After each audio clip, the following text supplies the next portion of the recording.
Today, we're going to talk about... You know the human body can be compared to a car? If you speed the body too much, the limiter will work, just like in a car. Well, when it comes to machines, you can get rid of the limiter. But what about people? Let's find out. On August 6, 2009, Usain Bolt set a world record at a distance of 100 meters. Smashing the world record!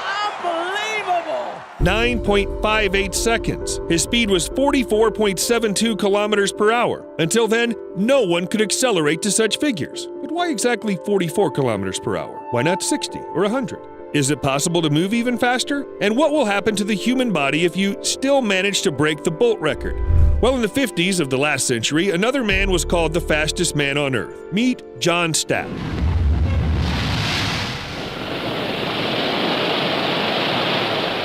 In 1954, for the sake of science, Stapp subjected his body to the most severe test. He reached a speed of 1,017 kilometers per hour. It's hard to even imagine it. Well, if we draw an analogy to the sensations that John experienced, then such acceleration is comparable to a frontal car crash into a wall at a speed of more than 100 kilometers per hour. It broke the ground speed record and made Stapp the fastest man on our planet. No ill effects are felt by Colonel Stapp after the fastest ride on Earth.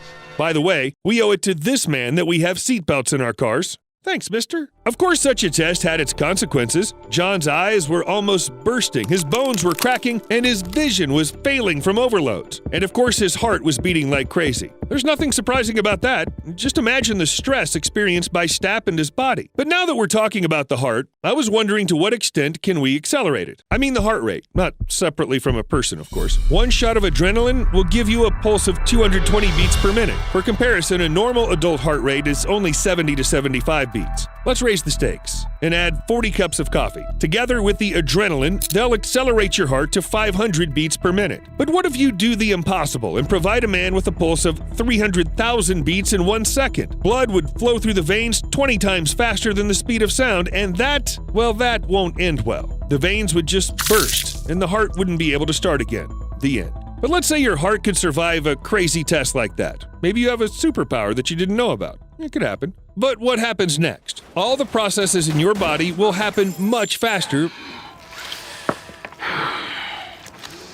because of high metabolism. You'll have to eat and go to the toilet all the time. Literally all the time. At this rate, the body will endure for about 2 hours, then, well, it must be scary to realize that you only have 2 hours left to live, but not for everyone. Some people don't feel fear at all. And I'm not talking about Will Smith's character in After Earth. Fear is not real. There's an example closer and more real. Patient SM046 is an American whose personality is kept confidential. This woman has the rarest type of brain damage that has completely deprived her of her sense of fear. It's all about the destroyed amygdala. This small area in the brain helps fear to form. No amygdala, no fear. SM, or as she's called in the newspapers, a woman without fear, was exposed to scary situations many times during the research process. There were a lot of things: snakes, spiders, horror films, various really creepy locations, but she wasn't scared at all. The only thing that could frighten this woman was carbon dioxide. No, she has no phobia, but when she inhales it, the SM's body thinks that she's suffocating. And this in turn scares the survived parts of the brain. But this is a very different story. However, SM is not the only one whose brain is strangely broken down. Do you remember Hodor? Hodor. Not that he had a very diverse vocabulary, but he had a really big heart. In fact, such a peculiarity isn't invented by scriptwriters. These are the real consequences of brain damage. To be more precise, the problem should be on the left, in the frontal lobe. This place is called the Broca's area, and it's responsible for speech. If the area is damaged, the speech is damaged too, and the person becomes, well, a Hodor. Like, for example, this man. How many children do you have? Tunnel. Can you count that out for me?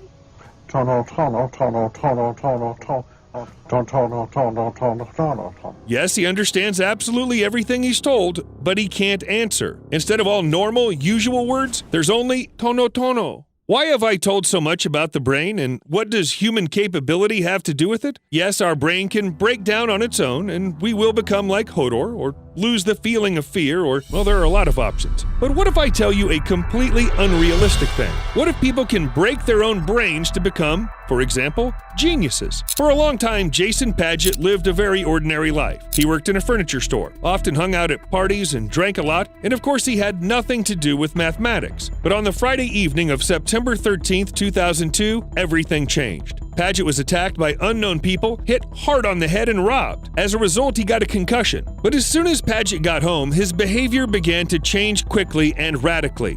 Padgett started drawing fractals, then went to college to study math. His life has completely changed. Today, Jason is an internationally recognized mathematical genius, and I don't exaggerate his coolness. He knows how to visualize formulas. It's an incredible rarity, almost an obsession, and all thanks to an unexpected injury caused by random people. You know, I don't think anyone would consider a blow to the head a working scheme to become a genius, but just don't repeat anything like that. It's better to conduct a little experiment. Imagine that you fell asleep and woke up not in the morning, but 27 years later. What would you feel? Other than shock, of course. In fact, this is not Futurama. Ugh, you're awake. Of course I'm awake. You're in the best coma I've ever seen. The doctor said you'd never wake up. But a really creepy experience, and history knows such examples. A woman named Munira Abdullah was only 32 when she had a terrible accident, and her 4-year-old son was with her. She suffered a serious brain injury and went into a coma. The woman was put into a hospital in the UAE, then transferred to London. But the doctors couldn't do anything in her case. After a while, Munira was returned home. Then there was another hospital, several operations, but the coma didn't stop. Pretty typical story. There are thousands of them. But one day, Munira moved, and then she called her son by name. 27 years later, the woman suddenly came to her senses, was able to speak again, and even restored her ability to sit.